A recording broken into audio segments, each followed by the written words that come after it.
धर्म श्रेष्ठ है, पर आप जिस तरीके से कहते हो मैं मानने को तैयार नहीं। आप अहंकार बस में बोलते हो, महाराज जी गृहस्थी धर्म सबसे श्रेष्ठ है। अरे खाक श्रेष्ठ है, कई बात का श्रेष्ठ है, किस बात का श्रेष्ठ है? आप जिस प्रकार के गृहस्थी कर रहे हो वो श्रेष्ठ है। आज पूरी दुनिया में 60% से ज्यादा लोग मेंटल हो चुके। अमेरिका में, स्वीडन में, जापान में, भारत में पहले 30% रहते थे साइको पेशेंट, अब 45% रहते हैं। आरटीआई डालो, 45% लोगों की बुद्धि हिल गई है, नट बोल्ट हिल गया है भीतर से, टेंशन और डिप्रेशन में है। अब मैं आपसे पूछता हूं, अगर गृहस्थी सच्ची है, गृहस्थी अच्छी है, तो पागलों की संख्या कैसे बढ़ रही है? अगर गृहस्थी अच्छी है, परिवार अच्छे हैं, तो ये डिप्रेशन और टेंशन के मरीज कहां बढ़ रहे हैं? ये मनोचिकित्सकों की संख्या क्यों बढ़ रही है? गली गली में मनोचिकित्सक कैसे बैठ गए? इसका अर्थ यह है कि न तन को संभाल पाए, न मन को संभाल पाए। गृहस्थी के नाम पर स्वयं को भी बर्बाद किया आपने, और आप इस राष्ट्र के हो। आपकी अवनति, आपका दुख, आपके तकलीफ राष्ट्र के साथ भी जुड़े हुए हैं, तो राष्ट्र भी दुख में रहेगा। आपसे ही तो राष्ट्र है, आपसे ही तो देश है, आपसे ही तो मानवता है, आपसे ही तो समाज है। आप तो उसके यूनिट हो। अगर आपके घर में अशांति है, अगर आपके घर में आनंद की कमी है, अगर आपके घर में आह्लाद की कमी है, तो भारत विश्व गुरु बनेगा, भारत सोने की चिड़िया बनेगी। कहां से बनेगी? कैसे बनेगा? वसुधैव कुटुंबकम हम कहते जरूर हैं, पर हम लोगों ने एक दिन, हम माधव दत्त जी सब बैठे हुए थे, स्वामी जी बैठे हुए थे, हम लोग चर्चा कर रहे थे कि वसुधैव कुटुंबकम की परिकल्पना जो सनातन शास्त्र में कही गई है वो कब सिद्ध होगी?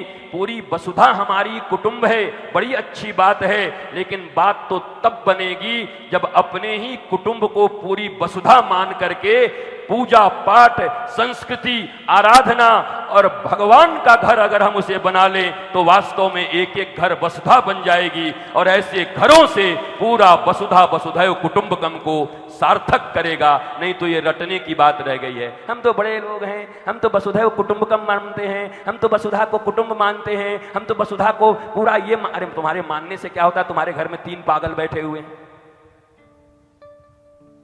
एक दिन रात डिप्रेशन की दवाई खा रहा है, एक घर से भाग गया है, एक हाय हाय कर रहा है, और तुम वसुधैव कुटुंबकम की बात कर रहे हो। तुम्हारे कुटुंब में तुम वसुधा न बना पाए, अपने कुटुंब में 5 लोगों को तुम संस्कार, सनातन संस्कृति, धर्म, परमात्मा के प्रति प्रेम, सुंदर जीवन जीने की नीतियां उनको न दे पाए, और वसुधैव कुटुंबकम की बात कर रहे हो। दिल बहलाने को गालिब ख्याल अच्छा है।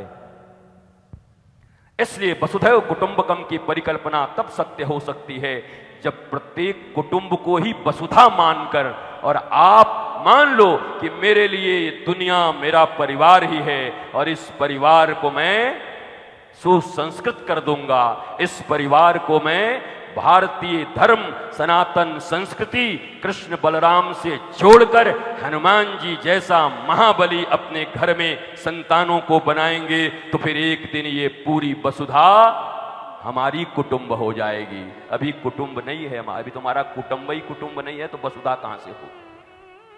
राक्षस बढ़ते जा रहे हैं। वसुधैव कुटुंबकम, वसुधैव कुटुंबकम। तो एक बात ये भी है, परिवार के प्रति भी। अब देखो, हम इतनी अच्छी बात कह रहे हैं, अब तो हमारा समर्थन करो। बाबा जी बनने के लिए कहेंगे तो बोले बस आ गए बाबा जी बनो। अब कह रहे हैं अपने परिवार की रक्षा करो, तब भी चेहरे पे 12 बजा हुआ, तब भी ऐसा ही देख रहे हो। अब तो एक बार ताली तो बजाओ यार, बनता है कम से कम। जबरदस्ती बजाओ, तुम लोग ऐसे नहीं बजाने वाले हो। बात देखो, बाबा जी बनना, साधु बनना, साधु एक स्वभाव है। रूप और स्वरूप 2 चीजें, रूप और स्वरूप। रूप में आप स्त्री हो, ये पुरुष हैं, आप कुछ हो, वो कुछ हैं, ये कुछ हैं, ये कुछ हैं, पर स्वरूप क्या है? हम सब आत्मा हैं। ईश्वर अंश जीव अविनाशी चेतन अमल सहज सुख राशि। तो स्वरूपानुभूति हुए बिना, स्वरूप की पहचान हुए बिना ये रूप में जी रहे लोग कभी भी आनंदित नहीं हो सकते। थोड़ी बहुत इतनी भाषा तो आप लोग समझते ही होंगे, विद्वान हैं आप, बलदेव जी में रहते हैं और आप भी जहाँ जहाँ बैठे हैं सब टीवी खोल खोल के, अगर आप ये भागवत देख रहे हैं मतलब भागवत देखने का नशा आपको जरूर होगा, नहीं तो कुछ और देख रहे होते, कोई और टीवी देख रहे होते।